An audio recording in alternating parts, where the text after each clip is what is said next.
Giraffes Can't Dance by Giles, Andreae, and Guy Parker-Rees. Gerald was a tall giraffe whose neck was long and slim, but his knees were awfully crooked, and his legs were rather thin. He was very good at standing still and munching shoots off trees, but when he tried to run around, he buckled at the knees.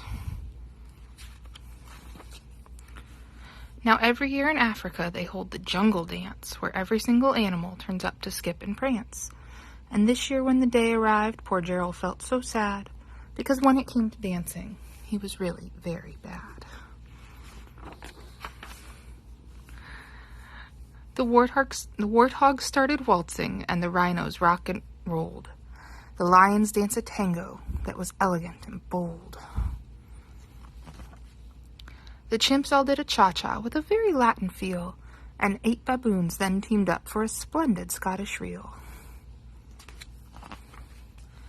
Gerald swallowed bravely as he walked toward the floor, but the lions saw him coming, and they soon began to roar. "Hey, look at clumsy Gerald," the animals all sneered. "Giraffes can't dance, you silly fool. Gerald, you're so weird." Gerald simply froze up. He was rooted to the spot. "They're right," he thought. "I'm useless. I feel like such a clot." So he crept off from the dance floor and he started walking home. He'd never felt so sad before. So sad and so alone. Then he found a little clearing and he looked up at the sky. "The moon can be so beautiful," he whispered with a sigh. "Excuse me," coughed a cricket, who'd seen Gerald earlier on, "but sometimes when you're different, you just need a different song." Listen to the swaying grass and listen to the trees. To me, the sweetest music is in those branches in the breeze. So imagine that the lovely moon is playing just for you.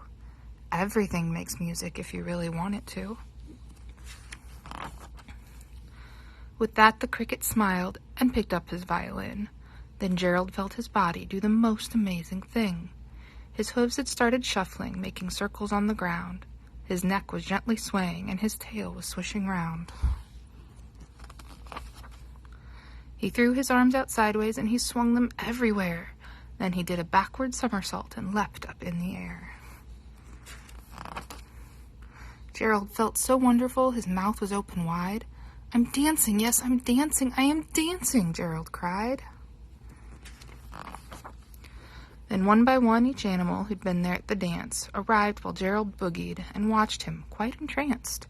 They shouted, "It's a miracle, we must be in a dream. Gerald's the best dancer that we've ever seen."